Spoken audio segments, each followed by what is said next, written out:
Thank you very much. I think we cannot ask Alain because he's not here.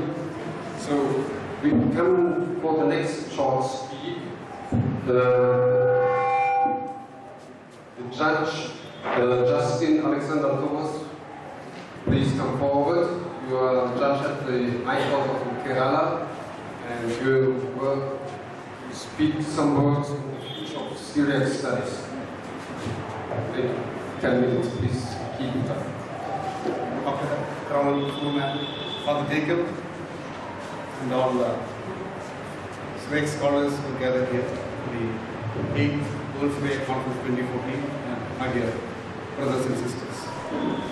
I've been quite unexpectedly allotted time by Father Jacob to replace Mother Gray for this time slot. So I've really not been prepared, neither am a scholar in Syriac studies, and probably the only two laymen who have consecutively participated in this conference for the last 3 or 4 days among laymen would be Ambassador Fabian and probably myself. Before becoming a judge, I was a lawyer, so as you know, a lawyer is expected to be a little bit clever. So in the vision of you scholars, I might take the liberty of taking insurance to indemnify myself from you scholars, because the topic given to me by Father Jacob is the future of Syriac studies. So I have been intelligently recoined as a layman's perspective of the future of Syriac studies. I would really intend to share a small thoughts from the perspective of a layman. You are sitting in the small town of Kottayam, and where you had a vice chancellor in the first university established in India after the name of the father of the nation, namely Mahatma Gandhi University, and the vice chancellor was a scholar from a person from Karnataka, was a scholar from Birmingham University. He was basically a professor of English literature, and his name, as most of you may not know, is Anandamurthy. He was mainly in English literature, and he had wandered like a wandering Aramaic into other fields like Kannada literature and politics, metaphysics, spirituality, and you name it, and he was that. And he just passed away on the 22nd of August, if I remember rightly, just about 3 weeks back. And he used to say quite often that if one is displaced from one's mother tongue, you are uprooted. Such people are an uprooted people. You are a displaced people from your own culture and civilization. And he gave a lot of emphasis for ensuring that the medium of education in any country should be initially in the mother tongue, and then probably in an internationally well-known connecting language like English or etc. And he used to repeatedly come up with this concept that to remove this uprooting, one should go back to the mother tongue. And the mother tongue of the church certainly would be the tongue spoken by the mother of Ishwa, and it should certainly be Aramaic or Syriac. And therefore, when you have the entire Aramaic or Syriac Christians living in the Middle East, being displaced and uprooted physically, I would have this propound this thesis that the rest of the Christians all over the world are uprooted from their own mother tongue, and therefore they are in displaced law. Just as the Aramaic of the Syriac Christians in Iraq or Persia or Syria are physically displaced due to war and strife for the last several years, including the present times. We are spiritually an uprooted people because we are displaced from the mother tongue of Asia or Mishnah. And therefore, the kind of theology and spirituality that we have in the post-Enlightenment period, of which Dr. John Motegi had spoken about just 1 hour back, is the result of a positivistic school, one based on Western rationality.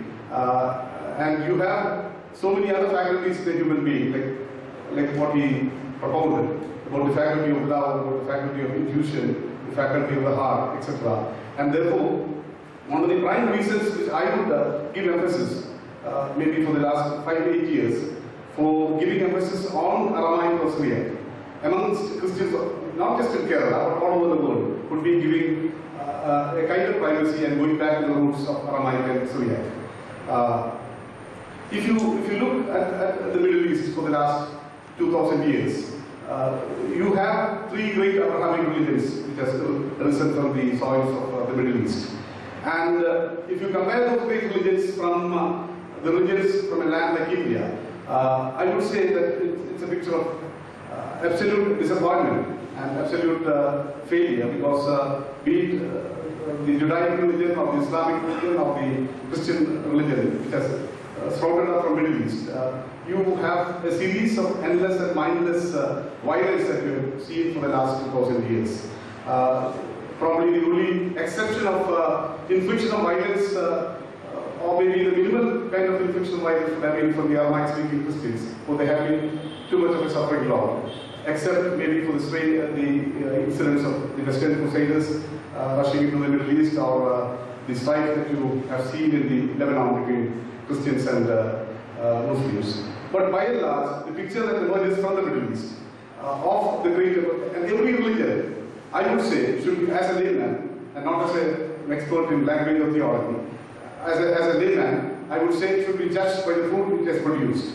And if you look at the real fruits that these three great Abrahamic religions have produced for the Middle East, it's a real picture of sadness and disappointment, especially in the light of what's happening now in Syria, Iraq, and we should not have any partisan perspective about that, certainly as to what is happening in the Israel-Palestinian areas as well.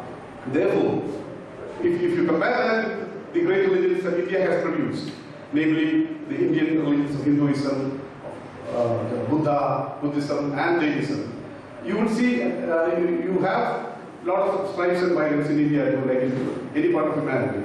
But the kind of endless sense that has produced, even after the eclipse of great religions like Buddhism and Jainism, is you don't have genocide of religions, you don't have genocide of communities here. You have most of these religions of even the aboriginal varieties included in the schedule of the Constitution of India.